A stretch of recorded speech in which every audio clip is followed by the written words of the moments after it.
Yes, hello chaps. Opo mko fiti. It's presenter CK the Don. Zaidi yangu siku zote wanasema ni Bonoko. Leo niko na I'm confused. Habari ni mbaya.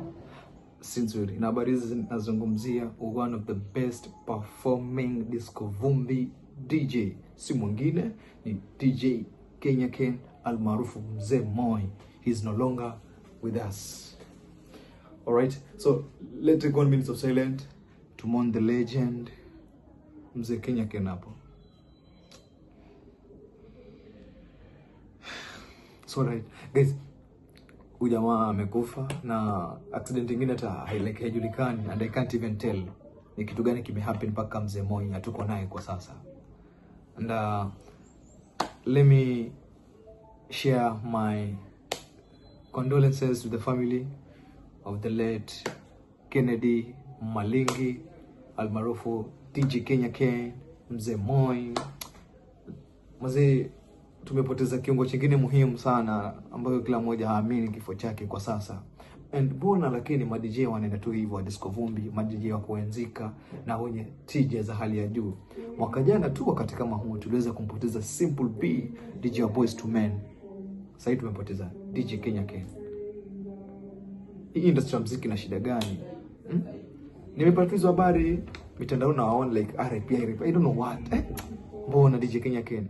It's too early bro. Kama na miaka mingi nadhani kama 27 ametuacha. Ametuacha. And the last post alipost it was like 21 hours ago.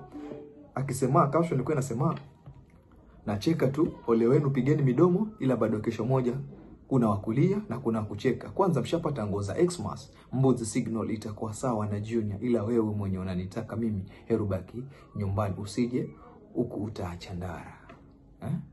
Nacheka tu, ole wenu pige midomo ila bado kesho moja kuna kulia na kuna kucheka. Alikuwa anamaanisha nini kwa hii post? Kuna kulia na kuna kucheka. DJ Kenya Ken. Mzee, siwezi amini DJ Kenya Ken ameenda. DJ Kenya Ken ameenda. Inazonisha inaliza siku moja tu Christmas mtu anaenda bro. Mtu anaenda. Tunaenda wapi? Hii industry ya muziki inaenda wapi? Time Vibrators, shida ni nini? Shida ni nini? Time Vibrators, shida ni nini? Jamaa ameenda. DJ Kenya Ken. Najua mkono wa DJ, actor wa DJ. But legacy yake. Je, kuna mtu atachukua nafasi ya DJ Kenya Ken? Hakuna. Stories zingine nasikia tu amegongwa but hata damu hakutoka. Ni mtu gani anagongwa damu haitoki? Amepigwa, haionekani kwamba amepigwa. Wanangu wa Mbuzi, Kilifi County. Poleni sana wanangu wa Mbuzi. Brayo Makavani, mdo wake Kenya Ken, pole sana. Iziti Makucha, pole sana. Sister Winnie, pole sana. Mmepoteza brother, mmepoteza hero, legend kwa industry ya muziki. Disco vumbi zimekuwa zikihit sana Kilifi, kila kitu disco vumbi, but they call it disco matanga.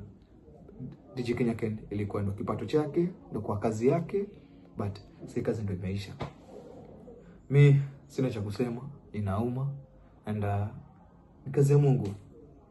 Inna lillahi wa inna ilaihi rajiun wanasema Waislamu. Kila nafsi iliyokuja hapa duniani lazima itaonja mauti. Mungu amechukua roho yake mahali pe. Mungu amechukua roho yake wakati wenye yeye alikuwa anaona tu anastahili kwenda. But let's assume ni Mungu. Kama ni vitu zingine mazingaomba, hiyo itazunguka. So from presenter CK, let me say Merry Christmas and Happy New Year, and let me send my condolences to the late of DJ Kenya Ken. Kwa wakati huu mnaopitia, mwepole sana. Mungu ajalie nguvu na neema kwa wakati huu mgumu mnaopitia. Tupatane, tufarijiane na tuweze kusindikiza mwili wa ndugu yetu wakati unaofaa. DJ Kenya Ken, I salute you bro. Na kazi umeifanya nzuri. Kazi umeifanya vizuri, umefanya vyema na mwendo wako ushamaliza. I respect you bro. Rest in peace. Rest in power. CK the Don. Zaidi yangu anasema ni Bonoko. Merry Christmas and Happy New Year to each and everyone. Bye.